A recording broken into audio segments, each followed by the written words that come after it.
she's adopted. She says, oh, we could do whatever you want, but boy, I could falling in love. You can't stay with me. All you'll ever have is one day with me. Oh, she said we could do whatever you want.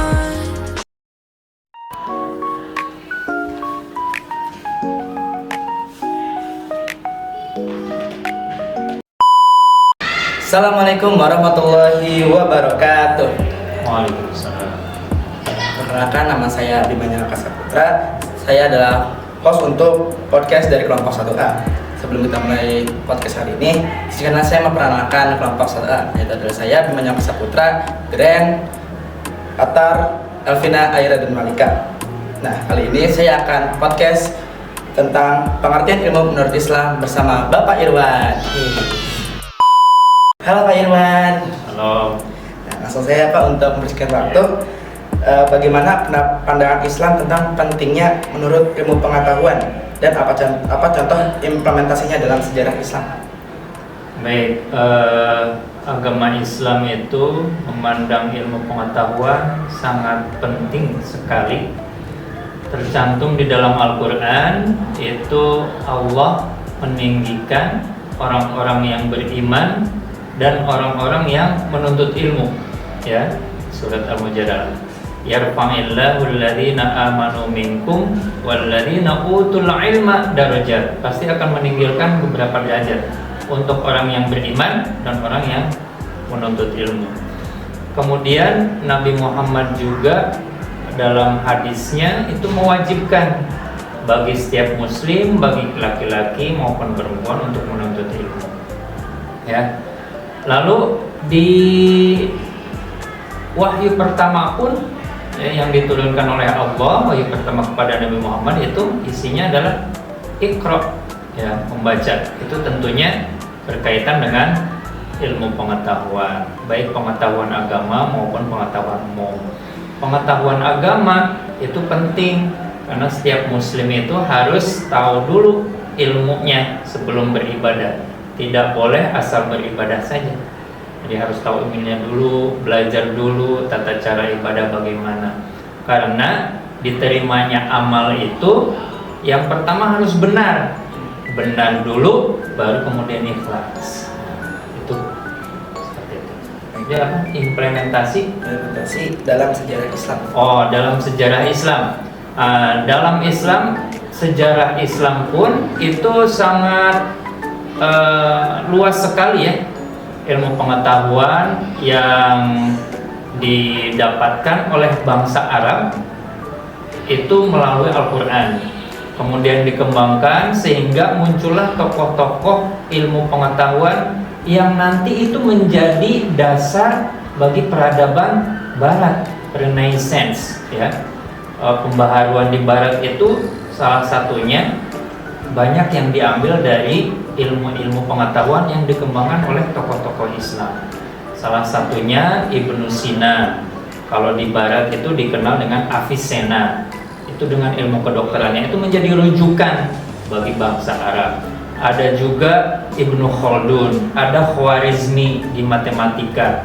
Kemudian ada Ibnu Rushdi. Kalau di Barat dikenalnya Averroes.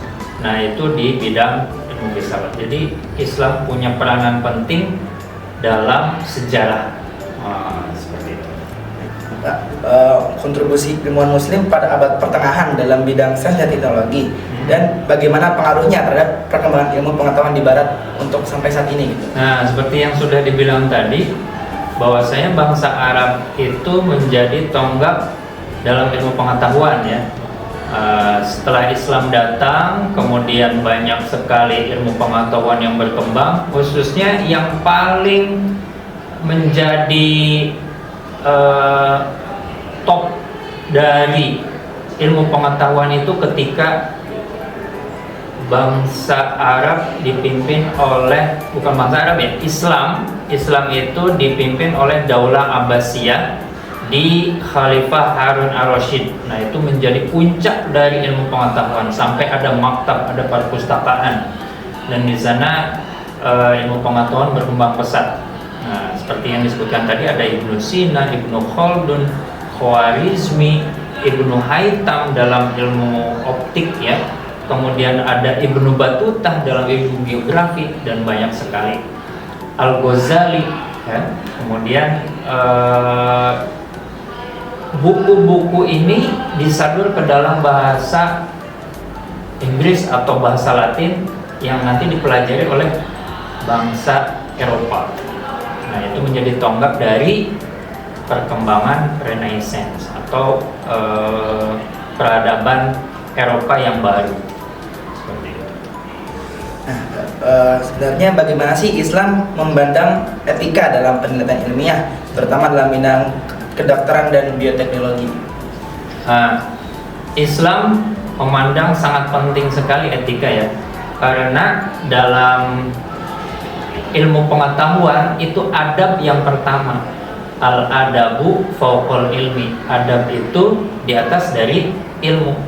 Jadi sebelum kita menuntut ilmu itu harus belajar etikanya dulu, adabnya dulu. Bagaimana supaya nantinya ketika sudah berilmu dia tidak semena-mena dengan ilmunya, tetap dipakai etikanya, adabnya. Apalagi sekarang ilmu pengetahuan sudah bebas, bisa diakses siapa saja dengan internet, Google dan lain sebagainya. Ada AI yang sekarang itu. Jadi adab itu menjadi punya peranan penting. Sebelum punya ilmu pengetahuan itu harus adab. Makanya Nabi Muhammad itu pertama kali diutus itu untuk menyempurnakan akhlak. Jadi yang diperbaiki akhlaknya dulu.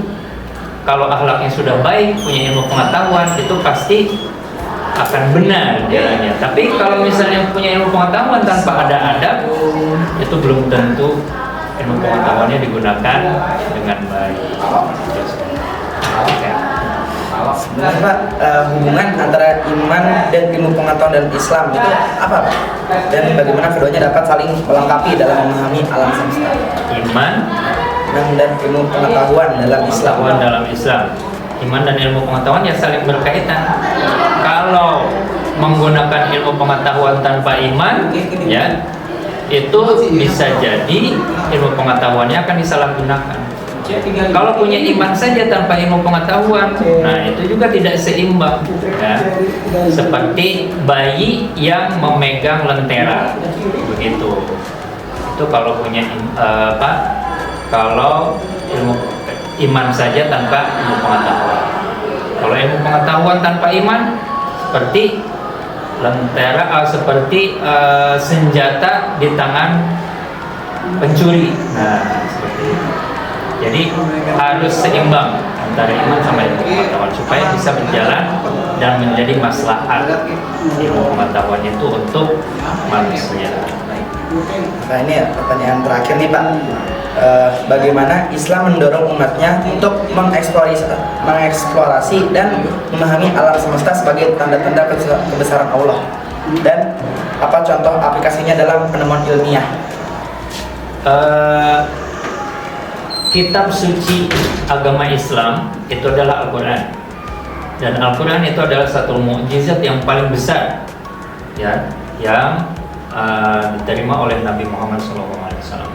Di dalam Al-Quran itu sudah dijelaskan bahwasanya penciptaan langit, bumi, dan segala apa isinya itu adalah tanda-tanda kekuasaan dari Allah. Nah, dalam Al-Quran sudah disebutkan, afala ta'lamun, apakah engkau tidak mengetahui?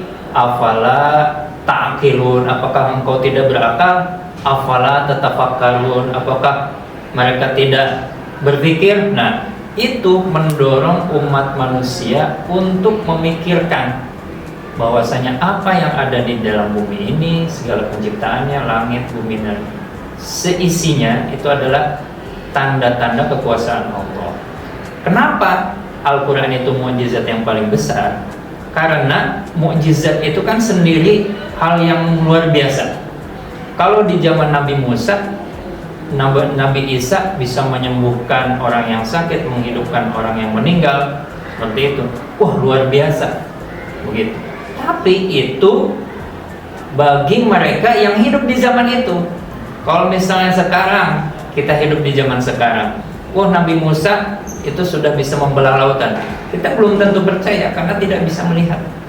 Tapi dengan adanya bumi ini berputar, kemudian matahari naik, itu sebuah mukjizat sebenarnya bagi orang yang berpikir, bagi orang yang berakal. Itulah kenapa Al-Quran